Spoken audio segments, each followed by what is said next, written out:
Hey guys, welcome back to Star Wars Outpost. Thanks so much for watching our video today. This is a super emotional video. We're still recovering after watching the season finale last night.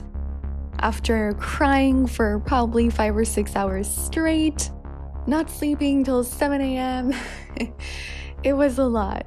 This is a big moment, and we really wanted to share our top 10 favorite moments from Mandalorian Season 2. But let us know what your favorite moments are down in the comments below. Now we're going to go through this chapter by chapter and kind of explain our thought process behind these favorite moments. Let us know if you agree or disagree. We'd really be interested to hear what you have to say, and we just love talking about Star Wars, so yeah, we'd appreciate having conversation with you guys. Starting off right off the bat in Season 2, we got an incredible first episode full of action and lore with the Crate Dragon. The highlight for us of Chapter 9 was seeing Boba's armor in use. We got to see Boba, which was really cool for sure, but in a way, we got to see him through his armor for all the episode, instead of just the last few seconds, and that was just so cool. The moment where Cobb Vanth used the rocket launcher against the Crate Dragon, which was cool in itself, was just something else, and such a great way to prepare us for what was to come. Chapter 10 was a controversial one, and honestly, we were pretty disappointed with this episode's story arc with the Frog Lady, because we felt the accomplishments or the achievements of this episode could have been done in a more meaningful way. To say filler can be misleading when it comes to the amount of work and money that goes into an episode, no matter what the story arc is.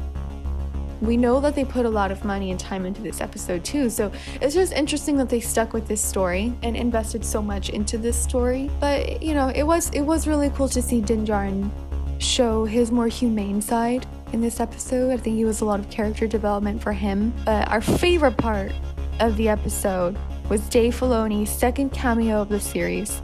In Season 1, he talked about how intimidated he was to play this part, to play this role. So this also must have been pretty overwhelming for him, but he just pulls it off really well, and it was so cool to see him in there. Well, Chapter 11 was incredible. To pick one moment from this episode is really difficult, but we really believe that seeing the Night Owls just show up so unexpectedly like that and rescue Din and the child, calling Din brother, man, that's really what we wanted to see from them. I'm sure we were all screaming when we saw the helmets first show up. The chapter was chock full of incredible scenes though, so we definitely aren't here to discredit the rest of it, but that initial shock and excitement was a great feeling going into the episode. Chapter 12 was when we were reintroduced to Chief Magistrate Greef Karga and New Republic Marshal of Navarro, Kira Cynthia Dune. This episode is important to us because it gives a motive and reason to the Fallen Empire's actions against the child, which is essential. I mean, without reason, without motive, there is no following in this story, and man, was it an interesting motive.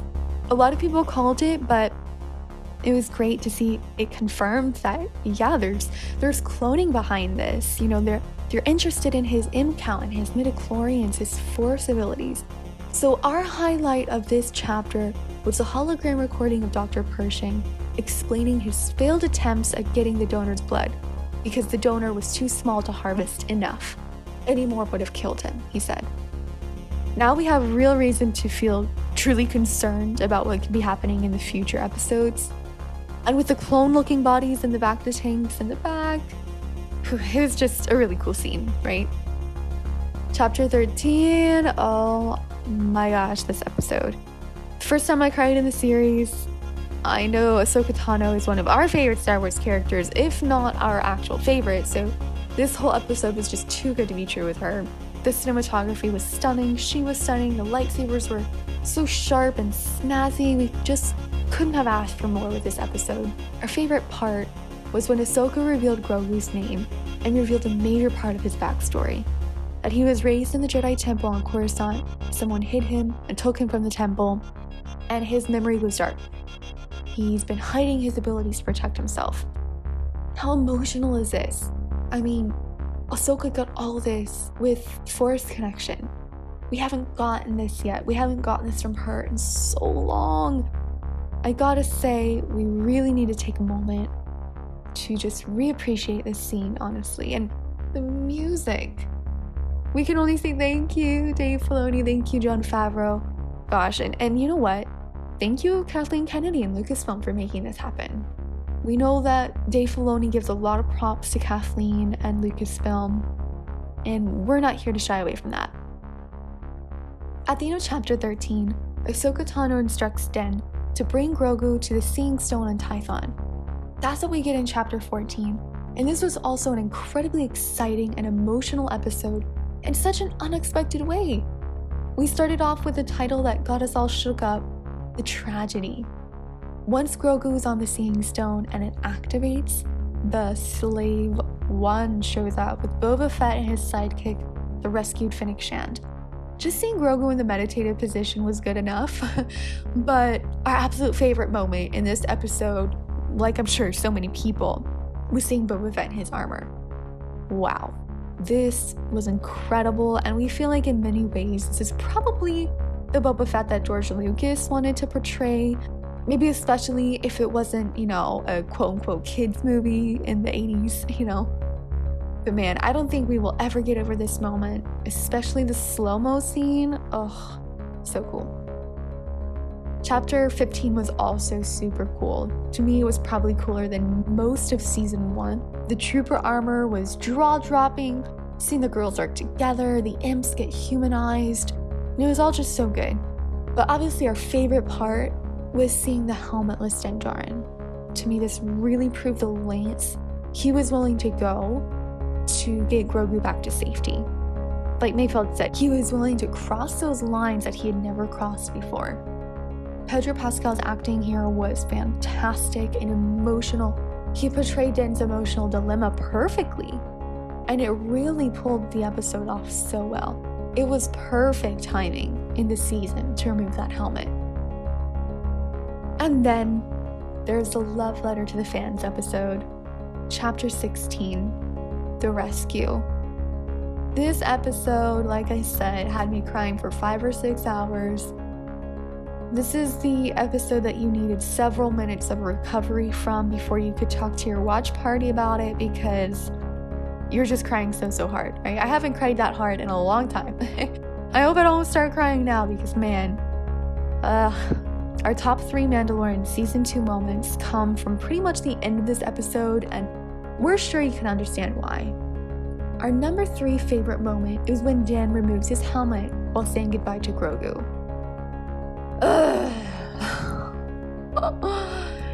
You can see the child almost asking him to remove that helmet, and Din was crying. Not ugly crying like I was, but man. And did you notice the music? It was from the Frog Lady episode when the child was super fascinated by the eggs. His fascination with Din, his love of Din, and Din's heart is just breaking handing this kid over to Luke. I just lost it. This was too much. This is peak Din Djarin, peak Mandalorian. This is what Din's whole journey in the series is supposed to end up at, and we are so here for it, no matter how hard it made us cry. Moment number 3 was peak Mandalorian, but moments number 1 and 2 for us could be counted among peak Star Wars. Our number 2 favorite moment was the hallway scene with Luke Skywalker. When we saw the X-Wing, we all knew what was happening. I think even from Chapter 13, we all kind of knew where this was probably going to be heading.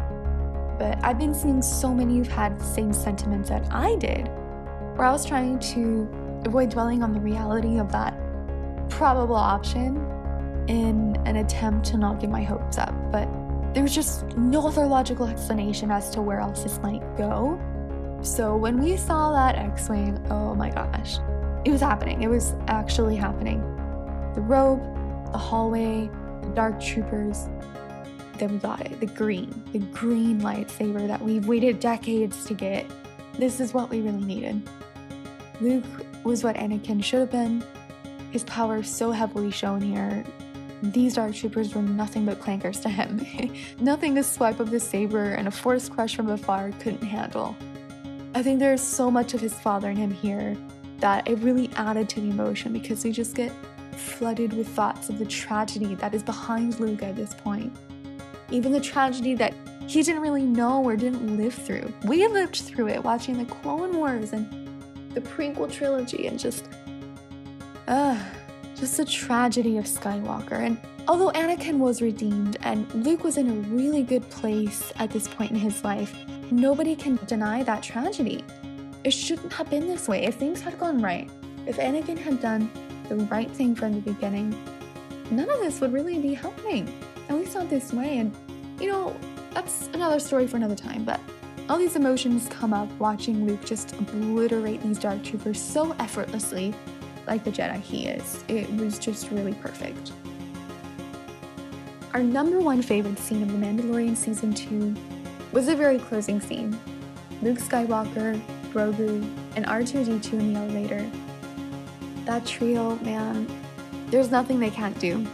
The pain in Din's eyes, knowing that Grogu is going to grow up with someone else now, but knowing that he couldn't be in better hands, and Luke with the peace of any well-trained good Jedi just emanating from him. Stoic, purposeful. Again, let's just take another moment to really appreciate this. I'm still in shock. My eyes are still swollen 13 hours later. Wow, this is peak Star Wars. This is Star Wars. There aren't really any words that can describe what this did for the fans, but Luke is redeemed. He is the hero again, with no downfall associated with him. This is peak Luke doing what Luke was meant to do. Be a Jedi and train younglings, live up to the Skywalker legacy. He's doing it here, and this is all we needed. Wow. So these are our top 10 favorite moments from The Mandalorian Season 2.